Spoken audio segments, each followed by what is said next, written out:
Hello guys, welcome to Impulse. നമ്മൾ നോക്കാൻ പോകുന്ന അഡ്രിനർജിക് ഡ്രഗ്സ് ആണ് കേട്ടോ. ബേസിക്കലി എന്താ അഡ്രിനർജിക് ഡ്രഗ്സ്? അതായത് നമ്മളെ സിമ്പത്തറ്റിക് നെർവസ് സിസ്റ്റത്തിനെ സ്റ്റിമുലേറ്റ് ചെയ്യുന്ന ഡ്രഗ്സുകളാണ് അഡ്രിനർജിക് ഡ്രഗ്സ്. അപ്പോൾ അതുകൊണ്ട് തന്നെ ഇത് ആൽഫ ബീറ്റ റിസപ്റ്റേഴ്സിലൊക്കെയാണ് അഫക്റ്റ് ചെയ്തിട്ട് ഒരുപാട് പ്രോപ്പർട്ടീസ് നമുക്ക് തരുന്ന ഡ്രഗ്സ് ആണ് ആര്? Adrenergic drugs. സോ അതുകൊണ്ട് തന്നെ ഇത് നമ്മൾ സിമ്പത്തോ മിമറ്റിക് എന്ന് പറയാറുണ്ട്. Okay, so sympathomimetic drugs തന്നെ നമ്മൾ വീണ്ടും ക്ലാസിഫൈ ചെയ്യുന്നുണ്ട്. പ്രസോസറേജൻ, bronchodilators, cardiac stimulant, nasal decongestant, CNS stimulant, anorectics and uterine relaxant എന്ന് പറഞ്ഞ് പിന്നെയും ഫർദർലി ക്ലാസിഫൈ ചെയ്യുന്നുണ്ട്. അപ്പം തന്നെ നിങ്ങൾക്ക് ഏകദേശം മനസ്സിലാക്കാൻ പറ്റും എവിടെയൊക്കെയാണ് ആക്ഷൻസ് ഉള്ളതെന്ന്. ഞാൻ എല്ലാ ഡ്രഗ്സും പഠിക്കണമെന്ന് പറയില്ല, പറ്റുന്ന ഒന്നോ രണ്ടോ ഒക്കെ പഠിച്ചു വെക്കാം. അതിൽ ഫസ്റ്റ് ഡ്രഗ് നോക്കാൻ പോകുന്നത് വസിക്കോ സെലക്റ്റീവ് ഡ്രഗ്സ് ആയിട്ടുള്ള ഓക്സിബ്യൂട്ടിൻ ആണ്. സോ ബേസിക്കലി ഓക്സിബ്യൂട്ടിൻ വെച്ചാൽ ആൻറ്റി കൊളിനർജിക് എഫക്റ്റ് ആണുള്ളത്. ബേസിക്കലി എവിടെയാണ്? സ്മൂത്ത് മസിലാണ് എഫക്റ്റ് കൊടുക്കുക.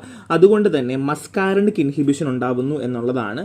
ഇപ്പോൾ ഓവർ ആക്റ്റീവ് ആയിട്ടുള്ള ബ്ലാഡർ അല്ലേ, യൂറിൻ പിടിച്ചു വെക്കാൻ പറ്റാത്ത ആൾക്കാർ, അല്ലെങ്കിൽ യൂറിനറി ഇൻകണ്ടിൻസ് ഉള്ളത്, അല്ലെങ്കിൽ അർജൻസി ഫ്രീക്വൻസി കൂടുതലുള്ള ആൾക്കാരല്ലേ, അവർക്കാണ് നമ്മൾ ബേസിക്കലി ഓക്സിബ്യൂട്ടിൻ കൊടുക്കുന്നത് കേട്ടോ.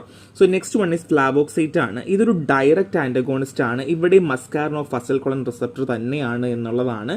ഇവിടെ എന്താണ്? അർജൻസി, നൊക്ടുറ, രാത്രി കടന്ന് മുള്ളുന്ന പരിപാടിയില്ലേ, അവർക്കൊക്കെ നമ്മൾ കൊടുക്കാറുണ്ട്. അതിൻ്റെ സൂപ്രാ പ്യൂബിക് പെയിന്, പിന്നെ ഫ്രീക്വൻസി ആൻഡ് ഇൻകണ്ടൻസിനൊക്കെ നമ്മൾ കൊടുക്കാറുണ്ട്. അപ്പം ഈ ഒരു ഫ്ലാവോക്സൈറ്റും അല്ലാന്നുണ്ടെങ്കിൽ ഈ ഒരു വസിക്കോ സെലക്റ്റീവും ഒക്കെ നമ്മളെ ബ്ലാഡറുമായി ബന്ധപ്പെട്ട്, അല്ലെങ്കിൽ നമ്മളെ ബ്ലാഡറിൽ കാണുന്ന മസിലാണ് ഏറ്റവും കൂടുതലായിട്ട് യൂട്രൈൻ റിലാക്സൻറ്റിൻ്റെ അണ്ടറിൽ വരുന്ന കുറച്ച് ഡ്രഗ്സുകളും കാര്യങ്ങളും ഒക്കെയാണ്. സോ നെക്സ്റ്റ് വൺ ഈസ് പ്രോസൈക്ലിഡിൻ ആണ്. ആൻറ്റി പാർക്കിൻസോണിയൻ ഡ്രഗ് ആണ്. ആരാണ്? പ്രോസൈക്ലിഡിൻ ആൻറ്റി പാർക്കിൻസോണിയൻ ഡ്രഗ് ആണ്. സോ മെക്കാനിസം പറയുവാണെങ്കിൽ സെൻട്രലി കൊളിനർജിക് റിസപ്റ്റേഴ്സിനെ ബ്ലോക്ക് ചെയ്യുന്നു. ആരെയാണ്? സെൻട്രൽ കൊളിനർജിക് റിസപ്റ്റേഴ്സിനെ ബ്ലോക്ക് ചെയ്യുന്നു. അങ്ങനെ ബാലൻസ് ചെയ്യാണ് cholinergic and dopaminergic activity in the basal ganglia. ഒന്നും കൂടെ പറയാം, cholinergic and dopaminergic activity in the basal ഗാംഗ്ലിയയിൽ ബാലൻസ് ചെയ്യുകയാണ് ചെയ്യുക. സോ അട്രോപ്പിൻ എങ്ങനെയാണോ നമ്മൾ കൊടുക്കുന്നത് അതുപോലെ തന്നെയാണ് M1, M2, M4 റിസപ്റ്ററിനെ ബ്ലോക്ക് ചെയ്യുന്നു. സോ പാർക്കിൻസോൺസ് നമ്മൾ കൊടുക്കാറുണ്ട്. സോ നമ്മൾ എക്സ്ട്രാ പിരമിഡൽ റിയാക്ഷൻസ് ഒക്കെ ഉണ്ടാവില്ല ആൻറ്റിസൈക്കോട്ടിക്സ് സമയത്തൊക്കെ, അതൊക്കെ നമുക്ക് പഠിക്കാനുണ്ട് കേട്ടോ. അത് ഫർദർലി അങ്ങോട്ട് പോയി ഞാൻ പഠിപ്പിച്ചു തരാം. സോ നമ്മൾ എക്സ്ട്രാ പിരമിഡൽ റിയാക്ഷൻസിനൊക്കെ നമ്മൾ കൊടുക്കാറുണ്ട് എന്നുള്ളതാണ്. സോ നെക്സ്റ്റ് വൺ സിമ്പത്തോ മിമറ്റിക്കിൻ്റെ ഓവർവ്യൂ ആണ്. സോ സിന്തസിസിലാണ് സ്റ്റാർട്ട് ചെയ്യുന്നത്. ബേസിക്കലി ടൈറോസിൻ ആണെങ്കിൽ കൺവേർട്ട് ടു ഡോപ്പ. നിങ്ങൾക്ക് ഓൾറെഡി അറിയാം, ഡോപ്പ എന്ന് വെച്ചാൽ നമുക്ക് വെൽബീങ്ങിനൊക്കെ നല്ല തരുന്ന ഒരു ഹോർമോൺ ആണ് അല്ലേ.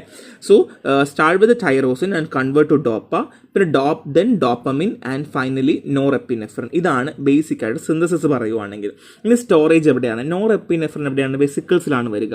Adrenal medulla convert to epinephrine. Adrenal medulla എന്ത് ചെയ്യുന്നു? അതിനെ എപ്പിനെഫ്രിനായിട്ട് കൺവേർട്ട് ചെയ്യുന്നു. ഇനി റിലീസിൻ്റെ കാര്യം പറയുവാണ്. Action potential trigger calcium influence. Action potential എന്ത് ചെയ്യുന്നു? കാൽഷ്യം ഇൻഫ്ലുവൻസിനെ ട്രിഗർ ചെയ്യുന്നു, കോസിങ് വെസിക്കിൾ എക്സോസൈറ്റോസിസ്. കണ്ടോ? സോ ആക്ഷൻ പൊട്ടൻഷ്യലും ആൻഡ് കാൽഷ്യം ഇൻഫ്ലുവൻസും ഉണ്ടാവുന്നത് കൊണ്ട് തന്നെ വെസിക്കിൾ എക്സോസൈറ്റോസിസ് ഉണ്ടാവുകയും അങ്ങനെ എന്ത് ചെയ്യുന്നു? Bind to post synaptic or pre synaptic receptor, alpha beta dopamine എവിടെയാണോ റിസപ്റ്റർ സൈറ്റിൽ ചെന്ന് ബൈൻഡ് ചെയ്യുന്നു. സോ നിങ്ങൾക്ക് ഇതും എഴുതാം. ബേസിക്കലി എന്താണെന്ന് വെച്ചാൽ നിങ്ങൾ ഈ ഒരു സിമ്പത്തോ മിമറ്റിക്കിൻ്റെ എങ്ങനെയാണ് വർക്ക് ചെയ്യുക, നമ്മുടെ സിസ്റ്റത്തിൽ വർക്ക് ചെയ്യുക എന്നുള്ളത് ആദ്യമേ എഴുതാം, ബാക്കിയുള്ള ഡ്രഗ്സ് എഴുതാം. അതിനൊരു പ്രശ്നമേ ഉള്ള കാര്യമല്ല. So next one is epinephrine ആണ്. Non selective alpha and beta agonist ആണ്. ആരാണ്? Epinephrine, non selective alpha and beta agonist. Cardiovascular effect ഉണ്ട് കേട്ടോ. ഹാർട്ട് റേറ്റ് കൂട്ടും, കൺട്രാക്ടിലിറ്റി, ബ്ലഡ് പ്രഷർ ഒക്കെ കൂട്ടും, കോറോണറി വെസൽസ് എല്ലാം ഡൈലീറ്റ് ചെയ്യും. ഇനി റെസ്പിറേറ്ററി എഫക്റ്റ് പറയുവാണെങ്കിൽ ബ്രോങ്കിൾ സ്മൂത്ത് മസിൽ റിലാക്സ് ചെയ്യും. ആസ്മ ട്രീറ്റ്മെൻറ്റ് ആണ് കൂടുതലായിട്ട് കൊടുക്കാറുള്ളത്. പിന്നെ അതർ എഫക്റ്റ് പറയുവാണെങ്കിൽ ബ്ലഡ് ഗ്ലൂക്കോസ് റേസ് ചെയ്യുന്നു, dilate pupil, facilitate neuro muscular transmission. അപ്പോൾ അങ്ങനെയുള്ള അതർ എഫക്ട്സുകളുണ്ട്. ബേസിക് ആയിട്ട് നിങ്ങൾ അറിഞ്ഞിരിക്കേണ്ടത് first one is cardio vascular effect ആണ്, രണ്ട് റെസ്പിറേറ്ററി എഫക്റ്റും കൂടെയാണ്. ഈ രണ്ട് കാര്യങ്ങൾ നിങ്ങൾ എപ്പോഴും അറിഞ്ഞിരിക്കണം.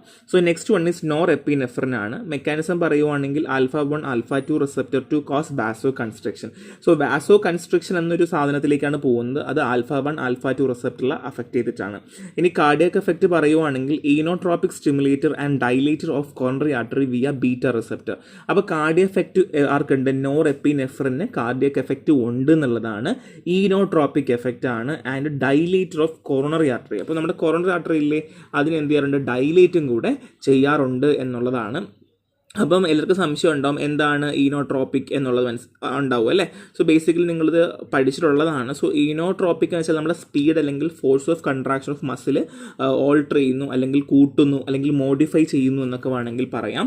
And vasodilatory shock like septic or neurogenic ഷോക്കിനൊക്കെ നമ്മൾ കൊടുക്കാറുണ്ട്. സോ ബ്രാൻഡ് നെയിം കൊടുത്തിട്ടുണ്ട്. ഇറ്റ്സ് നോട്ട് സോ ഇമ്പോർട്ടൻറ്റ്, പഠിച്ചില്ലെങ്കിലൊന്നും വലിയ പ്രശ്നമൊന്നുമില്ല, അങ്ങനെ അടുത്തും ചോദിക്കുന്നൊന്നുമില്ല. സോ നോർ എപ്പിനെഫ്രിൻ ആണ്, α1 α2 റിസപ്റ്റർ ആണ്, വാസോ കൺസ്ട്രക്ഷൻ ആണ്, മറന്നു പോകരുത്. സോ നെക്സ്റ്റ് വൺ ഈസ് ഐസോപ്ട്രിനോൾ ആണ്, നോൺ സെലക്റ്റീവ് ബീറ്റ അഗോണിസ്റ്റ് ആണ്. മെക്കാനിസം പറയുവാണെങ്കിൽ ബീറ്റ അഡ്രിനർജിക് റിസപ്റ്ററിനെ സ്റ്റിമുലേറ്റ് ചെയ്യുകയാണ് ചെയ്യുന്നത്, മറന്നു പോകരുത്. ബീറ്റ അഡ്രിനർജിക് റിസപ്റ്ററിനെ സ്റ്റിമുലേറ്റ് ചെയ്യുകയാണ് ചെയ്യുന്നത്. അങ്ങനെ സൈക്ലിക് AMP ലെവൽ എന്ത് ചെയ്യുന്നു, കൂട്ടുന്നു. അങ്ങനെ സൈക്ലിക് AMP ലെവൽ കൂട്ടുന്നു. സോ ഇതൊക്കെ കാണാതെ പഠിച്ചിട്ടേ പറ്റുള്ളൂ, വേറൊരു ഓപ്ഷൻ ഇല്ല നമുക്ക് കേട്ടോ. So next one is effect പറയുവാണെങ്കിൽ റിലാക്സസ് ബ്രോങ്കിൽ സ്മൂത്ത് മസിൽ. അപ്പം നമ്മുടെ ബ്രോങ്കിൽ സ്മൂത്ത് മസിൽ ഇല്ലേ, അതിനെ റിലാക്സ് ചെയ്ത് inhibit mediator release from mass cell. നമ്മുടെ മാസ് സെല്ലില്ലേ, മാസ് സെല്ലിൽ നിന്ന് ഇൻഹിബിറ്റ് മീഡിയേറ്റേഴ്സ് ഉണ്ടാവില്ല, അല്ലെങ്കിൽ നമ്മുടെ ആ ഒരു സ്മൂത്ത് മസിൽസിനെ റിലാക്സ് ചെയ്യുന്ന ഇൻഹിബിറ്റ് മീഡിയേറ്റേഴ്സ് മാസിൽ നിന്ന് എന്ത് ചെയ്യുന്നു, പ്രൊഡ്യൂസ് ചെയ്യുകയാണ് ചെയ്യുക. ബ്രാൻഡ് നെയിം ഉണ്ട് ഐസോപ്രിൻ, നിയോപ്രിൻ എന്നൊക്കെ പറഞ്ഞിട്ട് ഒരുപാട് സബ്ലിംഗൽ ഡോസേജ് ഫോമൊക്കെ നമുക്ക് അവൈലബിൾ ആണ് എന്നുള്ളതാണ്. സോ എന്താണ്, ബീറ്റ അഡ്രിനർജിക് റിസപ്റ്റേഴ്സ് സ്റ്റിമുലേറ്റ് ചെയ്യുന്നു, ഇൻക്രീസിങ് സൈക്ലിക് CAMP ലെവൽ, മറന്നു പോകരുത്, it's very important. Next one is phenylephrine ആണ്. സോ സെലക്റ്റീവ് α1 അഗോണിസ്റ്റ് ആണ്. മെക്കാനിസം പറയുന്ന പോലെ തന്നെ α1 റിസപ്റ്ററിനെയാണ് ബൈൻഡ് ചെയ്യുന്നത്, കണ്ടോ, അത് പഠിച്ചാൽ മതി. α1 റിസപ്റ്ററിനെ ബൈൻഡ് ചെയ്യുന്നത് ആക്ടിവേറ്റിംഗ് GQ പ്രോട്ടീൻ ആണ്. എഫക്റ്റ് പറയുവാണെങ്കിൽ വാസോ കൺസ്ട്രക്ഷൻ ആണ്, ഡൈലേഷൻ അല്ല. ചില ആൾക്കാർ ഡൈലേഷൻ എഴുതി കാണാറുണ്ട്, ഡൈലേഷൻ അല്ല, കൺസ്ട്രക്ഷൻ ആണ്. നേസൽ ഡീകൺജഷൻ ആണ്, കാരണം നമ്മൾ മൂക്കൊക്കെ അടഞ്ഞു പോകുന്നുണ്ടാവില്ലേ, അപ്പം മൂക്കൊക്കെ തുറക്കില്ലേ, പെട്ടെന്ന് മരുന്നടിക്കുമ്പോൾ തുറന്നു പോയില്ലേ, അതിന് എക്സാമ്പിൾ ഫിനിലെഫ്രിൻ ആണ്. സോ നേസൽ കൺജസ്റ്റൻ, ഹൈപ്പോടെൻഷൻ ഒക്കെ കൊടുക്കാറുണ്ട് എന്നുള്ളതാണ്. സോ സിമ്പിളാണ്, ഇത്രയും പഠിച്ചാൽ മതി, മെക്കാനിസം എഫക്റ്റ് പഠിച്ചാൽ മതി. ബാക്കിയുള്ള യൂസ് നോക്കി വെക്കുക. പിന്നെ സൈഡ് എഫക്റ്റ്, അഡ്വേഴ്സ് എഫക്റ്റിന് കുറച്ച് നമ്മൾ റെഫറൻസ് ടെക്സ്റ്റ് ബുക്ക് കൊടുക്കുന്നുണ്ട്. അതിനേക്കാൾ മോർ ഇമ്പോർട്ടൻസ് ഒരു ഡ്രഗ് നിങ്ങൾ എഴുതുമ്പോൾ അതിൻ്റെ മെക്കാനിസം ഓഫ് ആക്ഷൻ ഉണ്ടോ, എഫക്റ്റ് ഉണ്ടോ, യൂസ് ഉണ്ടോ എന്നാണ് എപ്പോഴും നോക്കുക. അതിനുശേഷം മാത്രമേ ഈ നൗസിയ, വോമിറ്റിംഗ് എന്നൊക്കെ പറഞ്ഞ് നിങ്ങൾ എഴുതി തള്ളുന്ന കാര്യങ്ങളൊക്കെ നോക്കുന്നുണ്ടാവുള്ളൂ. സോ നെക്സ്റ്റ് വൺ ഇസ് ക്ലോണിൻ ആണ്. ക്ലോണിൻ എന്നാണ് സെലക്റ്റീവ് α2 അഗോണിസ്റ്റ് ആണ്. ഞാൻ നേരത്തെ പറഞ്ഞതുപോലെ CNS എഫക്റ്റ് ഉണ്ട്, അതായത് centrally acting alpha adrenergic agonist for hypertension treatment. നമ്മുടെ ഹൈപ്പർ ടെൻഷൻ BP കൂടില്ലേ, കൂടുന്ന സമയത്ത് കൊടുക്കുന്ന ഒരു ഡ്രഗാണ് ആര്, clonidine. So basically centrally acting alpha adrenergic agonist ആണ്. പക്ഷെ അങ്ങനെ കോമൺലി ഉപയോഗിക്കുന്നു എന്നൊന്നും പറയാൻ പറ്റില്ല. ക്ലോണിൻ എപ്പോഴും എല്ലാവർക്കും ഉപയോഗിക്കുന്നതല്ല, ഒരു സെലക്റ്റീവ് കാറ്റഗറീസിന് മാത്രമേ ഉപയോഗിക്കാറുള്ളൂ. പിന്നെ പെയിൻ മാനേജ്മെൻറ്റ് ഉണ്ട്, നമുക്ക് ഈ സിവിയർ ക്യാൻസർ പെയിനൊക്കെ വരുവാണെങ്കിൽ കൊടുക്കാറുണ്ട്. പിന്നെ വസ്കുലർ മൈഗ്രെയിൻസിന് പ്രോഫൈലാക്സ് ആയിട്ട്, അത് വരാതിരിക്കാൻ വേണ്ടിയിട്ട്, വസ്കുലർ മൈഗ്രെയിൻസ് ഒക്കെ ഉണ്ടെങ്കിൽ വരാതിരിക്കാൻ വേണ്ടിയിട്ട് നമ്മൾ കൊടുക്കാറുണ്ട്. അപ്പം ഇങ്ങനെയുള്ള ഒരു എക്സ്ട്രാ യൂസുകൾ ഉള്ളത് കൊണ്ടാണ് നമ്മൾ ബേസിക്കലി ക്ലോണിൻ അങ്ങനെ പൊതുവെ കൊടുത്ത് കാണാത്തത് കേട്ടോ. അതിന് ഒപ്താൽമിക് യൂസ് ഉണ്ട്, tropical application for open angle and secondary glaucoma. So നിങ്ങൾക്ക് ഗ്ലൂക്കോമ പഠിക്കാനുണ്ട്, അങ്ങോട്ടേക്ക് പോകുമ്പോൾ പഠിക്കുമായിരിക്കും, ഇവിടെ അല്ല, ഇനി വരുന്നതിൽ പഠിക്കും. അപ്പോൾ നമ്മൾ ഓപ്പൺ ആംഗിൾ ഗ്ലൂക്കോമ അല്ലെങ്കിൽ സെക്കൻഡറി ഗ്ലൂക്കോമയ്ക്ക് നമ്മൾ എന്ത് ചെയ്യുന്നത്, ക്ലോണിൻ ലോക്കൽ ആപ്ലിക്കേഷൻ ഡ്രോപ്സ് ഒക്കെ ഇല്ല, ഡ്രോപ്സ് ഒക്കെ ആയിട്ട് നമ്മൾ കൊടുക്കാറുണ്ട് എന്നുള്ളതാണ്. ഇത്രയും കാരണം ക്ലോണിൻ മറന്നു പോകരുത്, centrally acting alpha adrenergic agonist ആണ്. സോ നെക്സ്റ്റ് വൺ ഇസ് ഡോബ്യൂട്ടാമൈൻ ആണ്, സെലക്റ്റീവ് β1 അഗോണിസ്റ്റ് ആണ്. പേര് പറയുന്ന പോലെ തന്നെ ഡയറക്ട്ലി സ്റ്റിമുലേറ്റിംഗ് എവിടെയാണ്, β1 റിസപ്റ്റർ ഓഫ് ദി ഹാർട്ട് ആണ്. അപ്പോൾ കണ്ട് ഇങ്ങനെ തന്നെ പഠിച്ചു പോകുമ്പോൾ നിങ്ങൾക്ക് എളുപ്പം ഉണ്ടായിരിക്കും.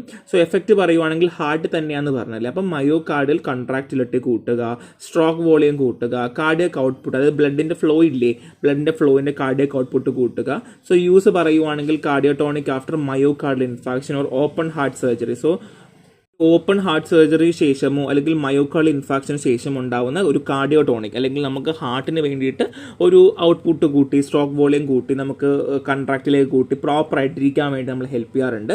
സോ ബ്രാൻഡ് നെയിം ഡോബ്യൂട്രെക്സ്, കാർഡ്ജെക്ട് എന്നൊക്കെ പറഞ്ഞ ഒരുപാടുണ്ട്. സോ ഞാൻ ഇപ്പോഴും പറയുന്നത് ബ്രാൻഡ് നെയിം പഠിച്ചില്ലെങ്കിലും കുഴപ്പമില്ല. So next one is ടെർബ്യൂറ്റലിൻ salbutamol ആണ്. മിക്കവാറും ചിലപ്പോൾ എടുത്ത് ചോദിക്കും, ഇപ്പോൾ സെലക്റ്റീവ് β2 അഗോണിസ്റ്റിനെ പറ്റി പറയൂ അല്ലെങ്കിൽ എഴുതൂ എന്ന് പറഞ്ഞ് വേണമെങ്കിൽ ചോദിക്കാം. കാരണം സാൽബ്യൂട്ടമോളും ടെർബ്യൂട്ടാലിനും ഇല്ലാത്തൊരു മെഡിസിൻ കെമിസ്ട്രി ക്വസ്റ്റ്യനും കാണാറില്ല, അല്ലെങ്കിൽ ഫാർമക്കോളജി ക്വസ്റ്റ്യൻ പേപ്പറിൽ എവിടെയെങ്കിലും ഈ സാൽബ്യൂട്ടമോൾ ആകണം എന്നില്ല, β2 അഗോണിസ്റ്റ് എവിടെയെങ്കിലും മെൻഷൻ ഉണ്ടായിരിക്കും. കാര്യം അത്രയും ഫാർമസിസ്റ്റ് ഇൻ്റർവെൻഷൻ വെച്ചിട്ട്, അല്ലെങ്കിൽ ഒരു ഫാർമസിസ്റ്റ് അറിഞ്ഞിരിക്കുന്ന ഡ്രഗ് ആണ്, അതുകൊണ്ട് മിക്കവാറും ചോദിക്കും. സോ ടെർബ്യൂട്ടലിൻ ബ്രോങ്കോസ്പാസിന് കൊടുക്കാറുണ്ട്, അസൻ ടോക്യുലൈറ്റിക് ആണ്, ആൻഡ് ബ്രിക്കാനയിൽ നിന്നാണ് ബ്രാൻഡ് നെയിം പറയുന്നത്. നമുക്കൊരു സംശയം ഉണ്ട്, എന്താ ബ്രോങ്കോസ്പാസം? നമുക്ക് ബ്രോങ്കയിൽ ഉണ്ടാവുന്ന സ്പാസം, അപ്പം നമുക്ക് ഒരു കൺജഷൻ ഇല്ല, അത് കുറക്കാൻ വേണ്ടി ഹെൽപ്പ് ചെയ്യാറുണ്ട്. ഈ ടെർബ്യൂട്ടാലിനൊക്കെ കപ്പ് സിറപ്സിലൊക്കെ ഉണ്ട് കേട്ടോ. സോ നെക്സ്റ്റ് വൺ സാൽബ്യൂട്ടമൾ ആണ്. ആസ്മ ആൻഡ് COPD കൊടുക്കുവാണ്. സോ മസ്കോസിലറി ക്ലിയറൻസ് ഒക്കെ എൻഹാൻസ് ചെയ്യും. ആൻഡ് മെക്കാനിസം പറയുവാണെങ്കിൽ രണ്ടും CMB-നാണ് കൂട്ടുന്നത്. ബോത്ത് ഇൻക്രീസ് CMB ആണ്. അങ്ങനെ സ്മൂത്ത് മസിൽ റിലാക്സേഷൻ ഉണ്ടാകുകയും ആൻഡ് ബ്രോങ്കോ ഡൈലേഷൻ ഉണ്ടാവുകയും ചെയ്യുന്നു. അപ്പോൾ ഒന്നും കൂടെ പറയാം, ബോത്ത് ഇൻക്രീസ് CMB ആണ് ആൻഡ് സ്മൂത്ത് മസിൽ റിലാക്സേഷനും ബ്രോങ്കോ ഡൈലേഷനും ഉണ്ടാകുന്നു എന്നുള്ളതാണ്. So next one is indirectly acting ആണ്. ആംഫിറ്റമൈൻസ് ആണ്. സോ ഇവിടെ നോർ എപ്പിനെഫ്രിൻ റിലീസ് ഇല്ലേ, ഒന്നും കൂടെ പറയാം, നോർ എപ്പിനെഫ്രിൻ റിലീസിനെ സ്റ്റിമുലേറ്റ് ചെയ്യുന്നു ഫ്രം സെൻട്രൽ അഡ്രിനർജിക് റിസപ്റ്റർ. എവിടെ നിന്നാണ്? ഫ്രം സെൻട്രൽ അഡ്രിനർജിക് റിസപ്റ്റേഴ്സിന് നോർ എപ്പിനെഫ്രിൻ റിലീസിനെ സ്റ്റിമുലേറ്റ് ചെയ്യുകയാണ് ചെയ്യുന്നത്. എഫക്റ്റ് പറയുവാണെങ്കിൽ മോഡുലേറ്റ്സ് മോണോ അമീൻ റിലീസ്. എങ്ങനെയാണ്? മോണോ അമീൻ റിലീസിനെ മോഡുലേറ്റ് ചെയ്യുന്നു, റീഅപ്ടേക്ക് ചെയ്യുന്നു ആൻഡ് സിഗ്നലിംഗ് ദ ബ്രെയിൻ. അപ്പം നമ്മൾ മോണോ അമീൻ റിലീസിനെ മോഡുലേറ്റ് ചെയ്തിട്ട് റീഅപ്ടേക്ക് ചെയ്തിട്ട് ബ്രെയിൻ എന്ത് ചെയ്യും? സിഗ്നൽ ചെയ്യും. അതായത് ലൈക്ക് സ്റ്റിമുലേറ്റ് ചെയ്തോളൂ എന്ന് പറഞ്ഞിട്ട്. സോ ADHD അല്ലെങ്കിൽ നാർക്കോപ്ലാസി അല്ലെങ്കിൽ എക്സോജിനസ് ഒബീസിറ്റിക്കൊക്കെ നമ്മൾ കൊടുക്കുന്ന ഡ്രഗാണ് ആര്? ആംഫിറ്റമൈൻസ്. മറന്നു പോകരുത്, it's amphetamines. So next one is mixed ആക്ഷനുള്ള ഡ്രഗാണ്, എഫെഡ്രിൻ ആണ്. So increase nor adrenal activity on adrenergic receptor. So നമ്മുടെ അഡ്രിനർജിക് റിസപ്റ്ററിൽ എന്ത് ചെയ്യുന്നു? നമ്മളെ നോർ അഡ്രിനൽ ആക്ടിവിറ്റിനെ ഇൻക്രീസ് ചെയ്യുകയാണ് ചെയ്യുന്നത്. എഫക്റ്റ് പറയുവാണെങ്കിൽ ആൽഫ ബീറ്റ അഡ്രിനർജിക് അഗോണിസ്റ്റ് ആണ്. മറന്നു പോകരുത്, ആൽഫ ബീറ്റ അഡ്രിനർജിക് അഗോണിസ്റ്റ് ആണ്. And enhance norepinephrine release. Norepinephrine റിലീസിന് എന്ത് ചെയ്യുന്നു? എൻഹാൻസ് ചെയ്യുന്നു. Use asthma, heart failure, rhinitis, urinary incontinence കൊടുക്കാറുണ്ട്. സോ ഇത്രയേ ഉള്ളൂ. അതായത് നോർ അഡ്രിനൽ ആക്ടിവിറ്റി എന്ത് ചെയ്യുന്നു? ഇൻക്രീസ് ചെയ്യുന്നു. എവിടെ? അഡ്രിനർജിക് റിസപ്റ്ററിലാണ്. ആൽഫ ബീറ്റ അഡ്രിനർജിക് അഗോണിസ്റ്റ് ആണ്. നോർ എപ്പിനെഫ്രിൻ റിലീസിനെ എന്ത് ചെയ്യുന്നു? എൻഹാൻസ് ചെയ്യുന്നു. അപ്പം നമുക്ക് എല്ലാ ഡ്രഗൊന്നും പഠിക്കണ്ട, കുറച്ച് ഡ്രഗ്സുകൾ മാത്രം നമ്മൾ പഠിച്ചു പോയാൽ മതി. ഇത് ക്ലിനിക്കൽ യൂസ് ഓഫ് അഡ്രിനർജിക് ഡ്രഗാണ്. ലാസ്റ്റ് പറഞ്ഞത് ഇത് നമുക്ക് എങ്ങനെയെങ്കിലുമൊക്കെ കുത്തിക്കേട്ട് എഴുതി വെക്കാൻ പറ്റും. എല്ലാം വരിപ്പുറക്കെ എഴുതി വെക്കരുത്. ഫസ്റ്റ് വൺ ഇസ് കാർഡിയോവാസ്കുലർ ആണ്. നമുക്ക് heart attack, cardiogenic shock, heart ബ്ലോക്കിന് കൊടുക്കാൻ പറ്റും. Respiration, broncho dilation, COPD treatment കൊടുക്കാൻ പറ്റും. ഒപ്താൽമിക് പ്യൂപ്പിൾ ഡൈലേറ്റ് ചെയ്യാൻ വേണ്ടിയിട്ടും ഗ്ലൂക്കോമയ്ക്ക് നമുക്ക് കൊടുക്കാൻ പറ്റും. CNS ആണ്, സ്റ്റിമുലേറ്റീവ് ആണ്. ADHDക്കും കൊടുക്കാനായിട്ട് പറ്റും. സോ ഇത് എല്ലായിടും വരിപ്പുറക്കെ എഴുതി വെക്കരുത്. കോമൺ ആയിട്ട് നമുക്ക് എഴുതാൻ പറ്റുന്ന അഡ്രിനർജിക്കിൻ്റെ ക്ലിനിക്കൽ യൂസ് ആണ്. സോ നിങ്ങൾക്ക് ഒന്നും കിട്ടിയില്ല അല്ലെങ്കിൽ വേറൊരു ഓപ്ഷൻ ഇല്ലാന്ന് തോന്നുവാണെങ്കിൽ മാത്രം എന്ത് ചെയ്യുക? കോമൺ ആയിട്ടുള്ള എഴുതി വെക്കുക. സോ ഒരു എളുപ്പമുള്ള ചാപ്റ്ററാണ്. ഡ്രഗ്സുകൾ മാത്രമേ പറയുന്നുള്ളൂ, വേറെ അധികമൊന്നും കൂടുതൽ വരിപ്പുറക്കി പറയുന്നില്ല. സോ നന്നായിട്ട് വായിക്കുക. നെക്സ്റ്റ് ക്ലാസ് കാണാം. Thank you.